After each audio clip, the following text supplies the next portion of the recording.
Hi, welcome in today's video. So recently I found a new craft I had no idea existed and I wanted to share it with you. And we are going to make DIY keychain today.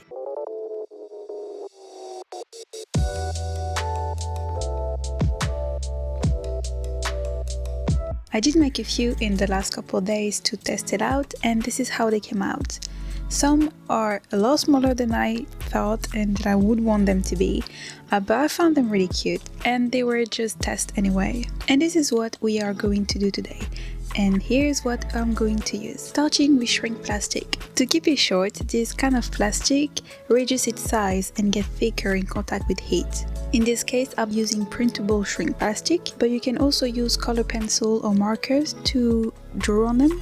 I'm also using my oven to bake the keychain, to shrink them basically. Now to seal, I'll be using a UV resin, but there is different alternative. I will give you more information about what I'm using when we'll be working on them later. We also have UV lamp, resin tools, a gas lighter, key rings and gloves. So first off, here is the design I've drawn beforehand.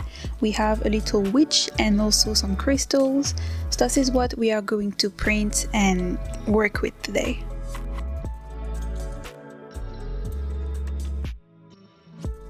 Okay, I didn't expect this to be that big. Even if the size is going to be reduced when we're going to put them in the oven, I still think it's way too big, but we're just gonna have to work with that. But the second page looks pretty good to me, so that's good. So to cut them, I'll leave a bit of space around the edges, so when they shrunk, we will still see a little gap, which is not necessary. I just prefer it that way because it just gives the look of an actual acrylic charm or a charm. Something I forgot to mention before is that I'm using a hole punch to leave space where I'm going to be adding the key rings afterwards. I don't think we can see on the screen, but my hand was really shaking because I was scared to mess up the cutting. With time, I just got used to it and it was easier. Another thing that is worth mentioning is that I only started to make keychain recently, so I'm not professional and this is more of an experiment more than anything else. To give you a little bit of context on how I found and started to make keychain. During December, I felt a little bit burned out, so after taking a break, I wanted to do something new and creative. I love designing stickers, notepads and bookmarks, but I also like to learn new things and I needed something new. So after looking for inspiration and idea, I came across a YouTube video about handmade keychains. I can't remember what video it was, but I definitely thought about making some myself. It gives just another turn about creativity and I really needed that refreshment in my creative process in general. So I'm so happy I found this video and I'm so happy that I started to make them.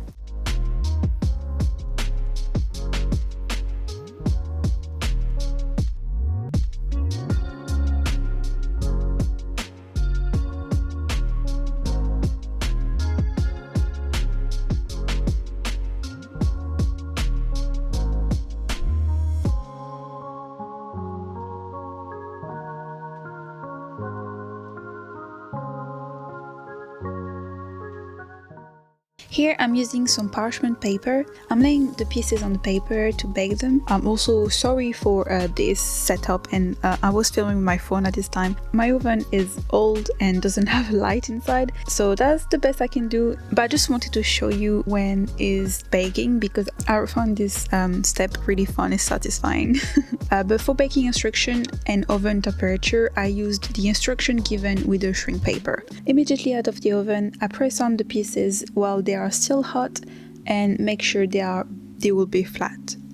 Should have used something else than the glass. I had to be fast and that was the only thing I had around me. To seal the charms, I'm going to be using UV resin. You can find another alternative like glossy clear sealer can or Mod Podge, also nail polish. I haven't tried them, so I can't say if it's good or if it's working well or not, but I'm sure you can find other videos that can help you out with this. But obviously you can also leave them like this after baking, but sealing them preserve the keychain from scratching off. You just keep them new for like a longer period of time. I make sure to use gloves and put on a little bit of resin on the center of the charm and spread the resin with the tool I received in the UV resin kit I got. Just a little thing that I forgot to mention before, and while I was editing this video, I've watched a few videos about resin in general, and a lot of people was advising to wear a respirator mask.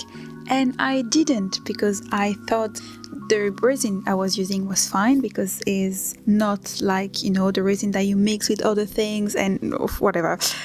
Was still not a good idea. I still think you should be wearing a mask, and so yeah, don't do the same mistake as me. And if you're using resin, there's chemical inside resin, so yeah, don't be dumb like me. I've seen some tricks where you could get rid of air bubble with a gas lighter, but I was also using the tip of the resin tool to get rid of the big one. And then I leave the charm rest for a few minutes and cover it so it doesn't get dust, and then put them under the UV lamp for about 2 minutes. I keep the UV lamp not too close to prevent from more bubbles to appear.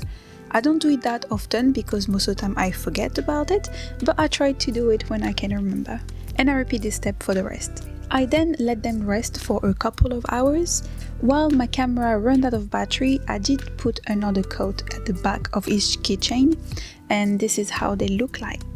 I just want to mention quickly also that I did film the end of this video the next day, so they did manage to rest overnight. I don't usually do, but I still think it's good to leave them rest for some time, like a couple of hours or a few hours or even the next day. Even if the UV lamp make them dry, I still think they need to be completely dry, and I think it's good to let them rest for quite a while. Now, I did mess up the big one when applying the second coat of resin. I felt like the first coat wasn't enough, so I applied another one. Unfortunately, I was using the UV lamp next to it to cure another charm, and this was apparently too close to the UV lamp and dried before I was able to apply the rest of the resin. So yeah, I did mess up a bit. For the last part, I used the keyring and extra ring to connect certain pieces together and complete the keychain.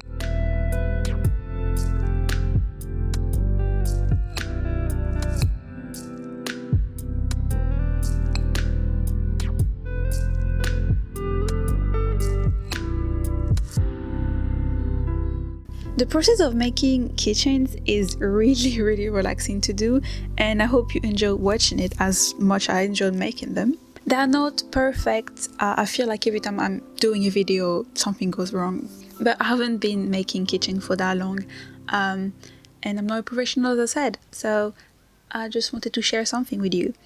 I hope you enjoyed this video. I might maybe, I don't know, make another video when I'm gonna be more experienced with resin and shrink plastic and see the improvement. I'll just look back at this video and be like, oh wow, you did rubbish. Well, anyway, thanks for watching this video. I hope you enjoyed it, and I will see you in the next video. Bye!